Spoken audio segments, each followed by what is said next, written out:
ಅಣ್ಣ big boss ಇವತ್ತು final ಇದೆ. ಹೌದಣ್ಣ. ಏನ್ ಅನಿಸ್ತದೆ, ಯಾರು ಗೆಲ್ಬಹುದು?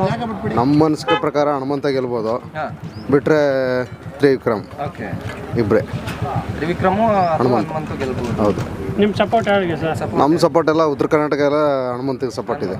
ನೀವು ಎಲ್ಲಿಂದ ಬಂದಿರೋದು? ನಮ್ದು ಗುಲ್ಬರ್ಗ. ಗುಲ್ಬರ್ಗದಿಂದ ಇಲ್ಲಿಗೆ ಬಂದಿದ್ದೀವಿ ಇವತ್ತು. ಓಕೆ. ಹೌದು. ಏನಕ್ಕೆ ಬಂದ್ರಿ ಇಲ್ಲಿ? ನಾವು ಇಲ್ಲೇ ವರ್ಕ್ ಮಾಡೋದು. ಇಲ್ಲಿ Big Boss. Makeup artist. Okay. Big Boss ಮನೇಲಿ ವರ್ಕ್ ಹಾಂ, ವರ್ಕ್ ಮಾಡೋದು.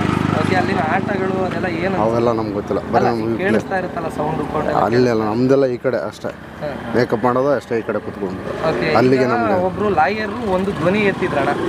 ಅಲ್ಲಿ ಕೆಲಸ ಮಾಡ್ತಕ್ಕಂಥ ಕಾರ್ಮಿಕರಿಗೆ ಯಾರಿಗೂ ಕೂಡ ಇದಿಲ್ಲ, ಏನೋ ಲೈಸೆನ್ಸ್ ಇಲ್ಲ, ಮತ್ತೆ ಯಾರಿಗಾದ್ರು ಕಾರ್ಮಿಕರುಗಳಿಗೆ ಏನಾದ್ರು ಹೆಚ್ಚು ಕಮ್ಮಿ ಆಯ್ತು ಅಂತಂದ್ರೆ ಯಾರು ಹೊಣೆ ಅದು ಇದು ಅಂತೆಲ್ಲ ಒಬ್ರು ಲಾಯರು ಧ್ವನಿ ಎತ್ತಿದ್ರು. ಸೊ ಅದ್ರ ಬಗ್ಗೆ ನೀವೇನು ಹೇಳ್ತೀರಿ? ನಮ್ಗೆ ಅದ್ರ ಬಗ್ಗೆ ಅಷ್ಟು ಐಡಿಯಾ ಇಲ್ಲ. ನಮ್ಗೆ ವರ್ಕ್ ಅಷ್ಟೇ, ಶೂಟಿಂಗು, ಮನೆ, ಸಿನಿಮಾದಲ್ಲಿ ವರ್ಕ್ ಮಾಡ್ತೇವೆ ಅಷ್ಟೇ. ಹನುಮಂತ ಅವ್ರಿಗೆ ಮೇಕಪ್ ಮಾಡಿದ್ರೆ ನೀವು? ಇಲ್ಲ, ಇಲ್ಲ ಮೇಕಪ್ ಅಲ್ಲಿಗೆ ಹೋಗಲ್ಲ. ಇಲ್ಲಿ ನಮ್ಗೆ ಮೇಕಪ್ ಆಗಿ ಇದು ಮಾಡ್ತಾರೆ. ಮೇಕಪ್ ಬಿಗ್ ಬಾಸ್ ಆರ್ಟಿಸ್ಟ್ಗಳಿಗೆ ಹಿಂಗಿರುತ್ತೆ ಅಷ್ಟೇ, ಬರೋದು ಮಾಡೋದು ಇಲ್ಲೇ ಇರೋದು. ಅಂದ್ರೆ ಬಿಗ್ ಬಾಸ್ ಕಂಟೆಸ್ಟೆಂಟ್ಗಳಿಗೆ ಮೇಕಪ್ ಅಷ್ಟೇ.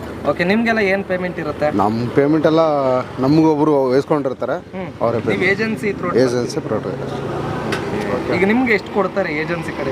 ನಮ್ಮ ಕಾಲ್ ಶೀಟ್ ಲೆಕ್ಕ ಇರುತ್ತೆ. ಕಾಲ್ ಶೀಟ್ ಅಂದ್ರೆ ಒಂದು ಕಾಲ್ ಶೀಟ್ ಈಗ 6 to 6 ಆ ಥರ ಕಾಲ್ ಶೀಟ್?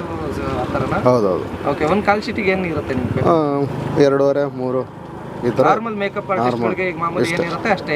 ಅಷ್ಟೇ. Okay, thank you. ಸರಿ ಅಣ್ಣ, ಆಯ್ತು.